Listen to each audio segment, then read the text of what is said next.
Hi, I'm Kenny Embry. I'm the podcast host of Balancing the Christian Life. I'm also a college professor. Brady asked me if I would talk for the virtual Bible Summit, and I'm thrilled to do that. Uh, he was looking at and wanting to try and develop the idea of coming back together. And this is a perfect opportunity to talk about exactly that. One of the things that both Brady and I are interested in is what we're calling digital discipleship, or what I call digital discipleship. It's using digital tools to basically make Christians and also make Christians stronger. If you've listened to my podcast at all, Balancing the Christian Life, I end every episode with "Be good, do good." And so I thought, what does it mean to both be good and do good online? I'll never forget. It's been, I don't know, it's probably been about 10 years ago, probably longer. My wife had the phone that you see right there. That was the Sony Ericsson. It was the Sony Ericsson Walkman. She was able to get some music on her phone. She was thrilled with this thing. And she thought it was the coolest phone she's ever seen. And I remember asking her, well, she knew that I really am somebody who loves technology. It didn't take her long to figure that out. And I mean, I love technology so much that I was an early adopter of the Palm Pilot, and after that, a company called Handspring. And it was technology that I just thought was innovative, amazing, quite frankly. And I mean, if you cut me open, all you're going to find is geek, geek, geek. I mean, I just love this kind of stuff. Um, and I was probably one of the very first internet adopters in my neighborhood. I mean, back in 1995, Bill Gates wrote a book called The Road Ahead. And in that book, he was talking about the future of Windows. But by the time it went from the hardback version to the paperback, he had to almost completely rewrite that book. Why? He didn't anticipate the internet would be that big a deal. And by the time early 95, it was not obvious that the internet was going to be a big deal. By the end of 95, everybody could see the writing on the wall. Yes, the internet was going to be a big deal. And I kind of saw that. One of the things that happened was that Steve Jobs had come up with something called the iPhone. Now, there were smartphones before this. I had a few of them. There was the HTC Tilt, which you're going to have to look up. There was the Sidekick. There were a lot of these great smartphones. But really, Steve Jobs was the one who popularized this idea of a smartphone. And I remember talking to my wife because I thought, wouldn't it be cool if we both got an iPhone 3GS? And the quote that I have at the very top of this was my wife said, "I will never use a smartphone." I was able to eventually convince her to let me get one, but she was convinced she would never need one. It's just gimmicky, Kenny. And quite frankly, it's too expensive. I mean, you're talking about $300 for a phone? And most of the times we got these phones for free if we just signed up for a 1 or 2 year contract. So you want me to agree to pay for a phone, a really expensive phone, get 2 of them, and it's going to have all these things that I will never use. Again, she said, "I will never use a smartphone." Well, we got the 2 smartphones, and it took her about a week to figure out that this is something she might actually enjoy using. She hasn't looked back. As a matter of fact, most of the world has not looked back. All of us have been somewhat reticent to use some of the digital technologies that are available to us. I am too. But I think one of the things that happened to us, especially during COVID, is that we have had to adopt a lot of digital technologies that maybe we weren't too excited about. I really kind of call this or think of this as the blessing of COVID. because it asked us to ask some really simple questions about what it means to be a Christian. What does it mean to worship? And if we've been doing the same thing for the last dozen years, 20 years, 30 years,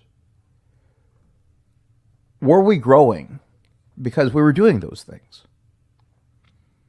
And of those things that we were doing, what was really working and what wasn't? We've never really had a pause like that before. If your congregation was anything like mine, one of the things that we had to figure out is, okay, we can't safely get together in a building to do a collective worship. So, what can we do? Well, often what we did was we took what we do in a building and made it a modified broadcast. In other words, we took the sermon and we live streamed it. We might have had a Lord's Supper talk. And of course, we can't pass out the Lord's Supper if we're all at home, but we can help prepare people's mind. And we also had public prayers. What you did with congregational singing, I don't know. We listened to some congregational singing with my congregation, but it was singing that we had done years previously. But there was something that we were missing.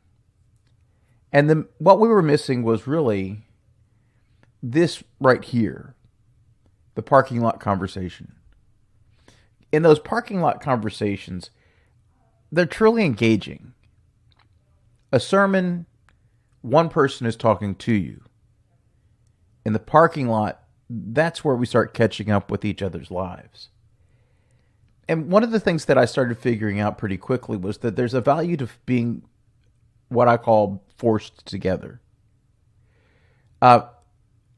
When you have to get along with everybody in the building,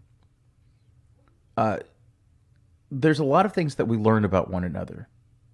Robert Putnam wrote a book called Bowling Alone. And one of the things that he talks about in that book is we are often in neighborhoods, but we don't know many of our neighbors. I'm guilty of that. I don't know my neighbors very well at all. I think when you're in a church where you're forced with a lot of other people that are there, we often have to, what I call, fight for a pew. In other words, everybody knows when somebody is sitting in the wrong spot. It's not like we have assigned seats. Nobody does.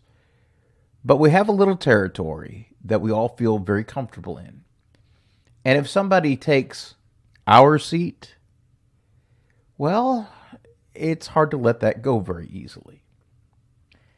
It's often when we are having those small internal conflicts about territory where we start figuring out what it really means to be a Christian.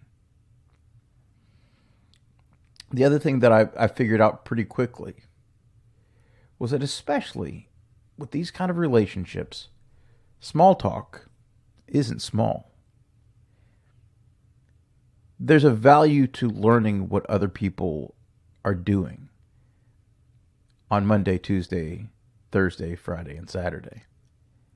And you might ask about their kids. You might try and learn something about what's going on at the job. And that's where we start getting entrenched in each other's lives. There's value in that small talk.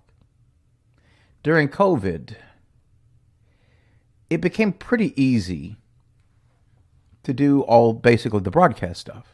The sermon, the Lord's Supper talk, the public prayers. But what was far harder to replicate were the parking lot conversations. I'm grateful that we had COVID for this reason, not because we've lost lives, but because we've had to ask questions and we've had to learn new tools. The fact of the matter is, A lot of people are very reluctant to use digital tools. And I get that. When you look at how many people use online digital tools, I mean, there is an artifice to it. It seems artificial, doesn't it? It seems fake. Well, I think there are especially a group of people that recognize that there are real dangers to online communication, not least of which is this one, the addictive nature of it. I don't know if you're anything like me, but it's hard for me to put my phone down. It's so interesting because all of my curiosities are satisfied pretty quickly.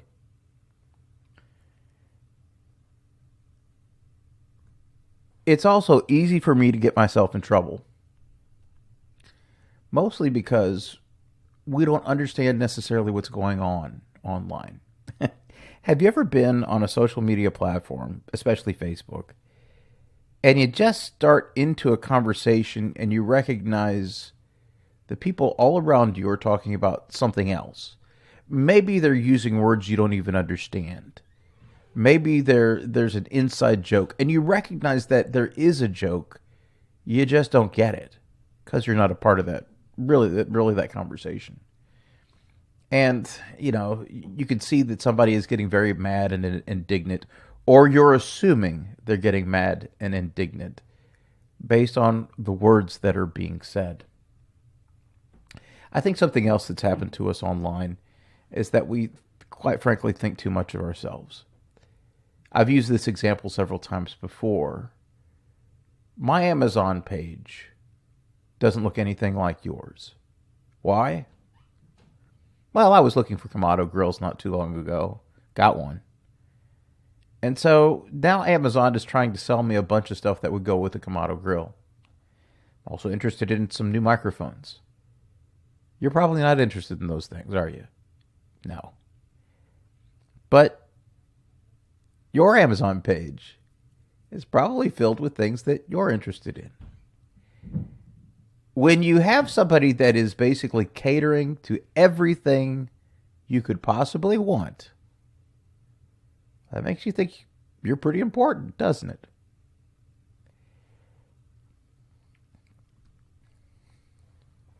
I think it's important for all of us to recognize that online relationships are different, and they have advantages and disadvantages. And really, if you want to talk about online relationships or face-to-face relationships, the fruit of the Spirit that we read in Galatians 5 can happen both places. So, how should you treat other people online? I mean, again, we've learned how to do some of this because of COVID. There are a lot of people that say just don't do anything online. But I don't think we're going back. I don't think Facebook is going to close its doors anytime soon. I don't think Instagram is going to go away. I don't think TikTok, heaven help us, is going anywhere either. All of these platforms now have a lot of users. Facebook especially. I've been following the statistics for a long time. The number of people who are active monthly users on Facebook is right around 3 billion people. There's not a country on earth that is that big. The Earth's population is roughly between 8 and 9 billion people. About a half to a third of the population is on Facebook.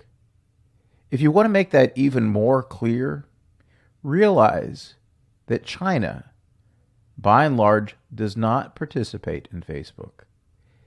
They have their own social media platforms, primarily because China has a what they call the Great Firewall that keeps a lot of stuff out. So, if we're going to be using online tools, and even if you personally don't choose to do that, realize other people will. And there's a better likelihood that you will be talking to other people online at some point. How should you treat them? There's an easy answer. I mean, don't treat them any differently as you would the people face to face. Right? Yeah. If you treat them one way face to face and the same way online, that should work, right? Well, you have a few problems here. The first problem is most of the people that you surround yourself with face to face are people that you've met somewhere. They're a friend of a friend, or they're your friends, or they're your neighbors. You see them at church every week. These are people that you've basically built up a relationship with because you're around them a lot. But even in face-to-face relationships, if you're in a congregation that's large enough, and I'm in a congregation that has between 350 people and 400 people, there are people that worship on one side of the building, and then there are a group of people that worship on the other side of the building. And it's not like they often cross the aisle.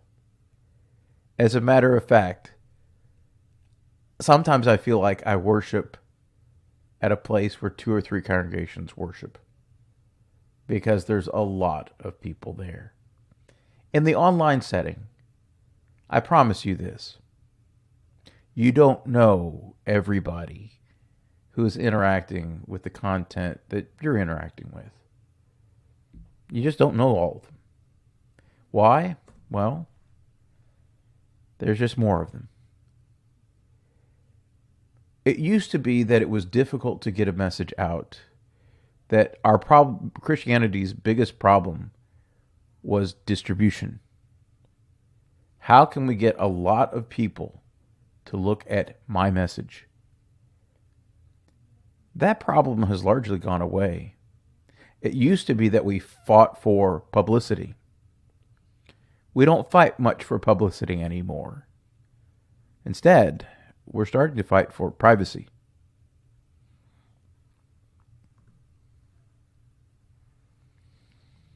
But when more people are looking at your message, how do you know that they understand it the way you meant it? I can think of many instances, and I kind of referenced this before, where I ended up being in a conversation where I thought I knew what everybody was talking about, but couldn't have been further from the truth. So let me ask you, how do you work the fruit of the Spirit on Facebook? There are a few things you need to keep in mind. First, if you understand that online communication is truly different, if you understand that you have limited control over both how you say something, but also how it's received by other people, and if you understand that at no point in time will you get this 100% right, and if you're willing to grant yourself a little grace as you make the mistakes you will inevitably make, maybe we can proceed with this. One of my favorite passages, and Josh Creel, who is the evangelist where I worship, has been doing a series on 2 Peter, the first chapter. And I've been thinking a lot about this since he started doing this. In there, Peter says this to the Christians: make every effort to supplement your faith with virtue, and virtue with knowledge, and knowledge with self-control, and self-control with steadfastness, and steadfastness with godliness, and godliness with brotherly affection, and brotherly affection with love. For if these qualities are yours and are increasing, they keep you from being ineffective or unfruitful in the knowledge of our Lord Jesus Christ. Look at the promise. Not if you perfect all these things, but if you have these qualities and they are getting better, you'll be more effective. You'll be fruitful. You'll be growing. That's actually pretty powerful. Let me put this up so you can see them all. Peter talks about faithfulness, virtue, knowledge, self-control, steadfastness, godliness, brotherly affection, and love. Don't worry, I'm not going to go through all of those. Quite frankly, I think some of those are encapsulated in other concepts. So where I want to go, I want to talk about these four very briefly. I want to talk about faithfulness, knowledge, self-control, and love. I think Paul starts off with faithfulness, and I think that's the right place to go. My favorite definition of faithfulness is trust. We are faithful to God precisely to the degree that we trust Him. Think about that for a second. If you trust God, if you trust that He's going to do what He says He's going to do, you're faithful to Him.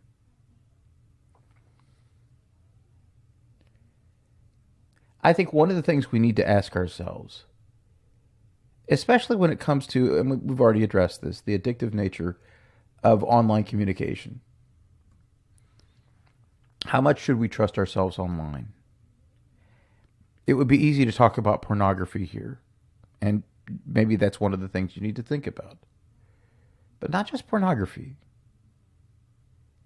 How much do you trust that you can limit yourself online? That you can go on for what you need and then leave? That you can stay on topic on a conversation? That you can trust yourself to act like a Christian while you're having that conversation? If you can trust yourself, and I don't think any of us would try to say that any of us would be perfect, how much should we trust others? How much faith should we put in others? I'm reminded that we develop faith in others through repeated exposure. In other words, I want you to think about the relationships that you have where you just have a lot of trust in those people, in your friends. Why? I'm going to argue that it's probably because you have some history with them. They promised they would do something for you, and they did it. That makes sense. In Job 1:8 and in Job 2:3, God is talking to Satan. And he utters the famous phrase, "Have you considered my servant Job?" We often talk about the faith that we have in God, and I think that is a perfectly good question to ask. But do you see the faith that God had in Job? I think that's pretty impressive. God trusted Job. And Job eventually trusted God. You'll notice what he does. Throughout the entirety of the book of Job, he keeps on addressing God. Does he understand everything that's going on with him? No. But does he ever stop trusting God? Though he slay me, I will trust him. His faith in God never wavered. That to me is very impressive. I think the trust, the faith that we have in God happens both by having first-hand knowledge, but also by hearing other people's stories. Job's faith in God increases my faith in God. Do you see that? For about 2 years now, I've done the podcast, Balancing the Christian Life. You should definitely listen to it. There's my plug right now. It's as bare as I can make it. I think it's a great podcast. I'm not the only one, though, and there are a lot of guys that are doing this, and women, who I just think have something really important to say. But I can only speak from my experience. So let me share a little bit of it. I've met a lot of people just through the podcast, largely because I've interviewed them. And the number of people I've trusted because of that has increased. Some of their stories are powerful. I mean, I can tell you easily a dozen people whose stories have affected me deeply. I could talk about Keith Stoneheart. I could talk about Jeremy DeHutt. I could talk about, I could talk about Scott Beyer. There are so many people whose stories have touched me deeply. And the thing about their stories about their faith in God has increased my faith in God. That's a large part why we read the Bible, why we read the stories. It increases our faith in God.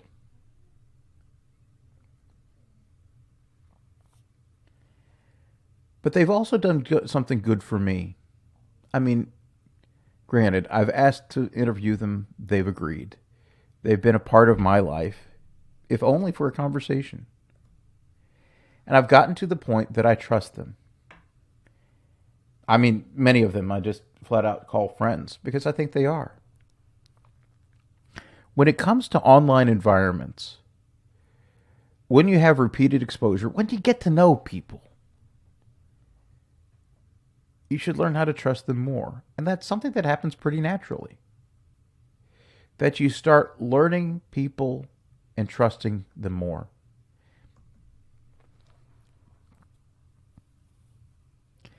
And one of the things that I would say is,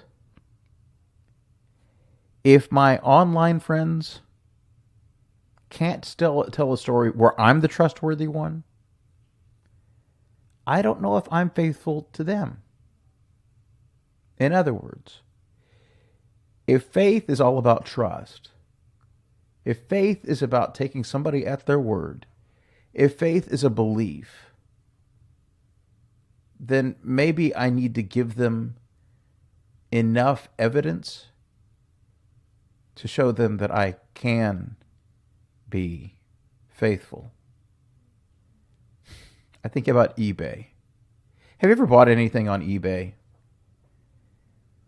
Why do you trust any of the sellers? Well, if you see the parentheses and a number behind it, that number represents good interactions that person has had. That's their reputation. Or if you go on Amazon and you're looking for, I don't know, a cordless drill. How do you decide which drill to get? Well, let me tell you how you, wait for it, build faith in a drill. By looking at the number of stars that are behind it. How many people thought this was a great drill? You start building faith based on other people's experiences and also your own. There's not any part of life that isn't a faith-building exercise. You're either increasing your faith about somebody, you're either trusting them more, or you're trusting them less. In online communication, you need to give plenty of evidence that you are somebody who is worth being trusted.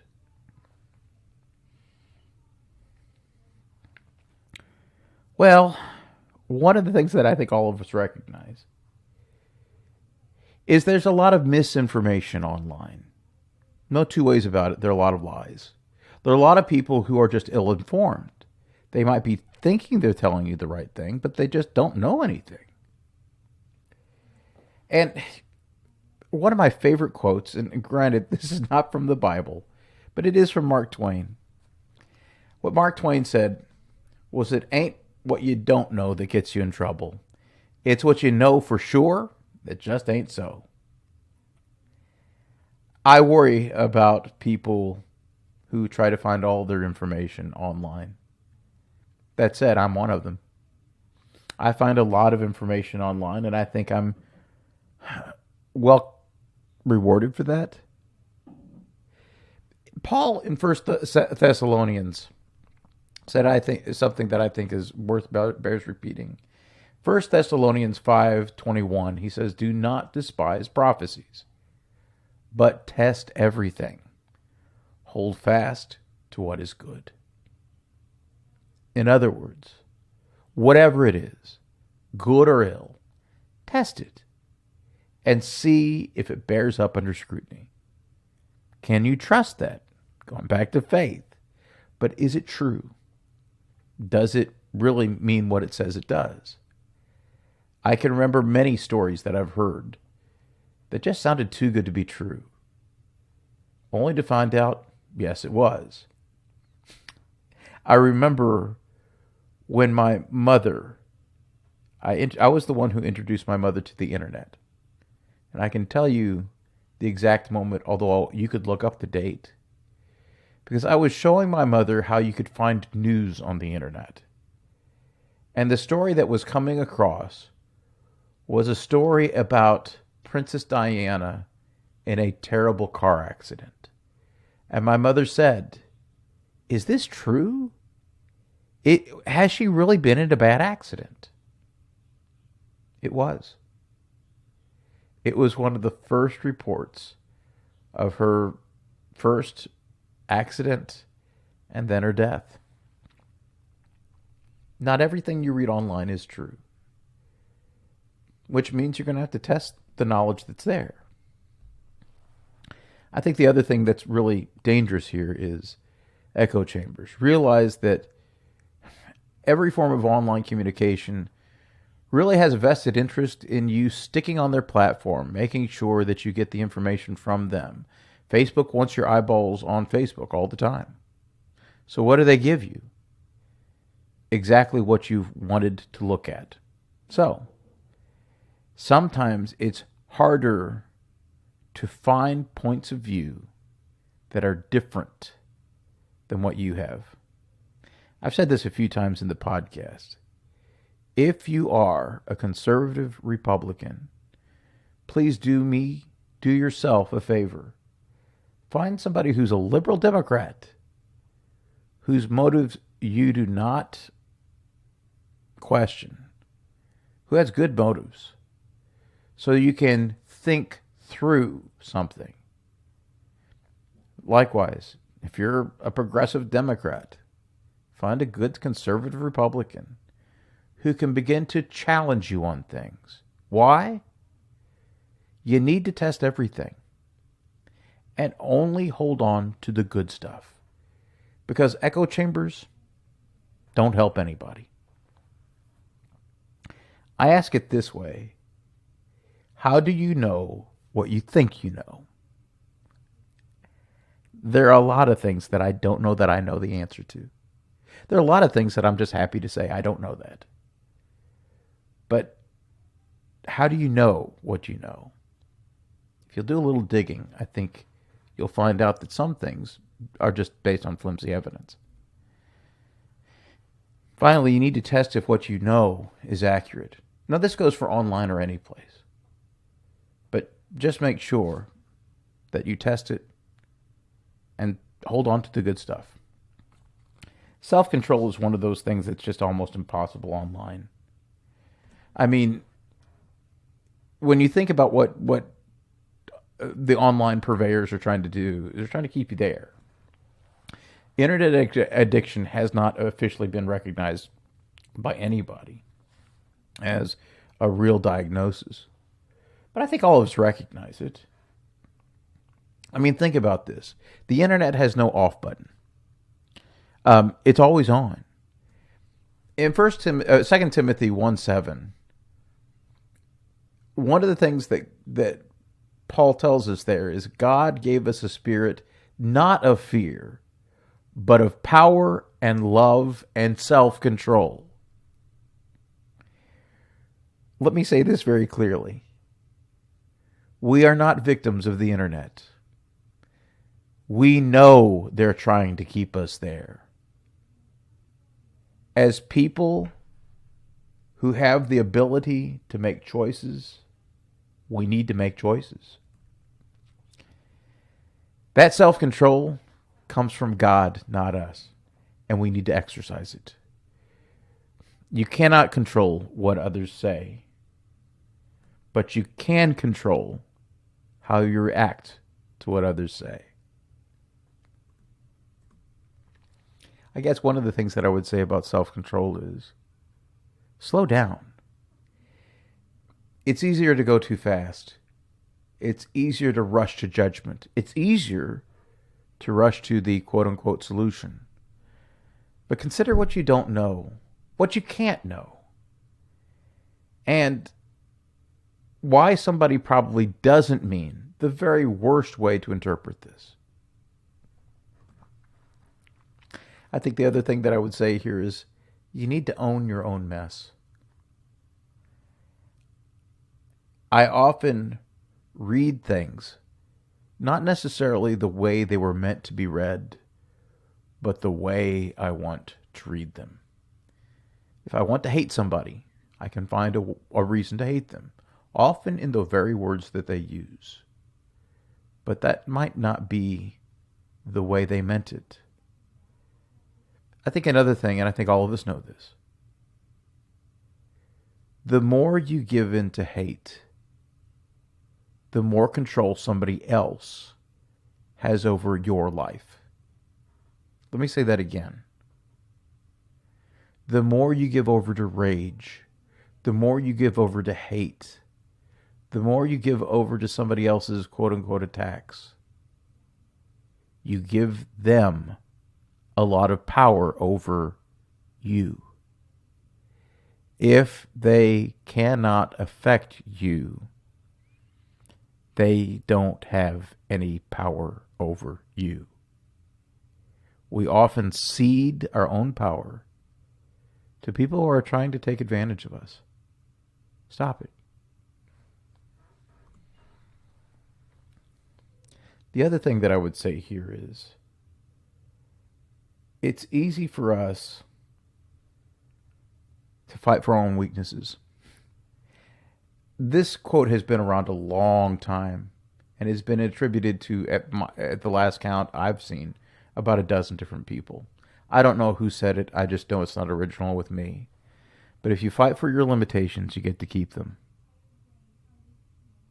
If you are powerless to control your attention to Facebook, if the algorithm has you in its grips, if all of the problems that you have with the internet are out there and something you can't control,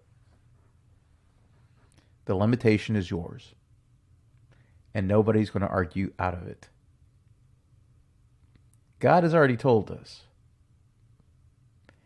God has already told us through Peter that God gave us a spirit not of fear, but of power and love and self-control.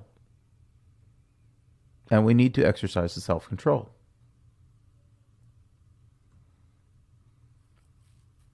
The last one I want to go over very quickly is love. I mean, really, when you think about what love is, it really sums up everything else. And maybe this is the only one I should have brought up. If you want to learn how to treat other people well online, you need to love them. My family is the one that has taught me the most about love, both the family I grew up in and the family I've raised.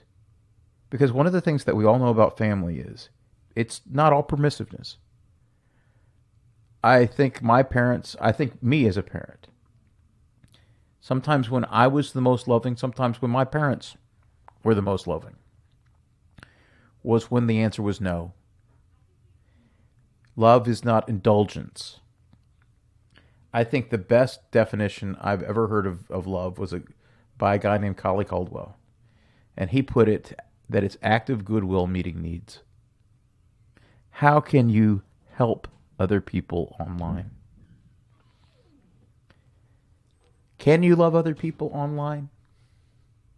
Can you love people you don't know? Can you love a lot of people? Now realize, at the very beginning of this, I told you, online communication is intrinsically different. A lot of these are people you don't know. There's a lot more people out there. Can you love them? In 1 Corinthians, the 13th chapter, we're told a lot of the things that love doesn't do. It doesn't boast. It doesn't envy. It isn't arrogant. It's not rude. It doesn't always get its own way. It's not irritable or resentful.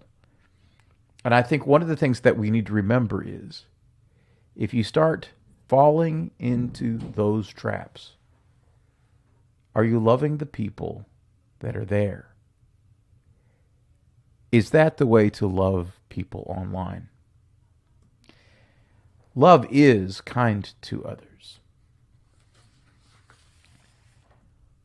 Love does support others.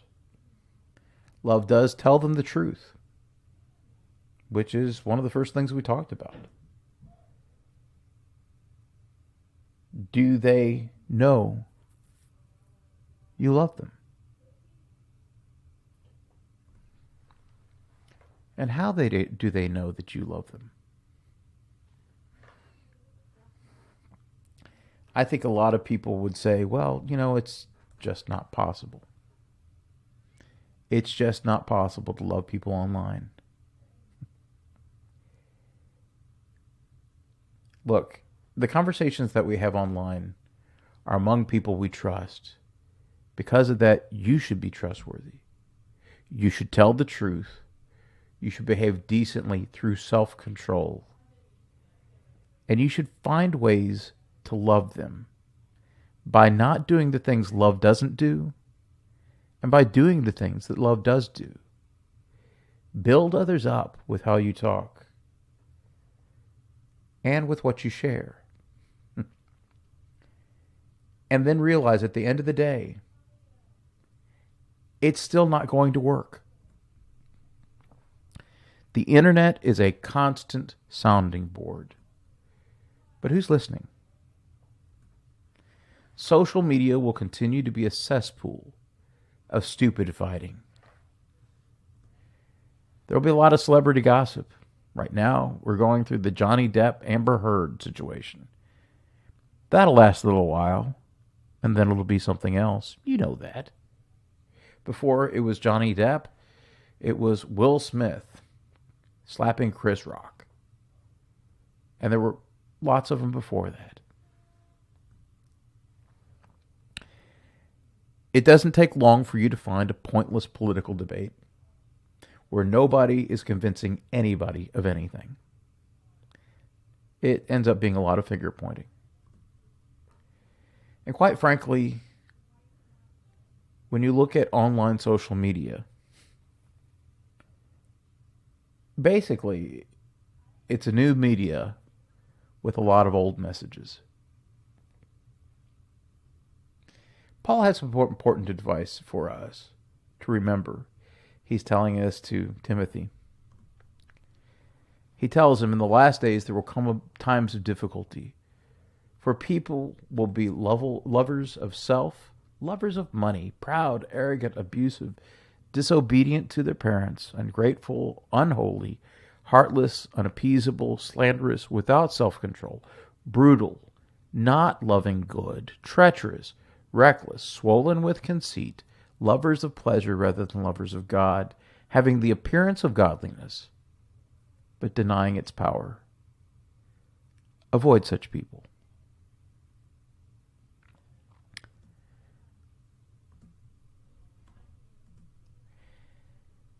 There is absolutely ridiculousness and stupidity online. It's easy to find. You know that. We are always outnumbered. But there is so much good that is already happening online. We can talk about some of the very best stuff that I've seen. People that are using the internet to do good things, to share good messages, to help others be better Christians. So, what should we do with all this?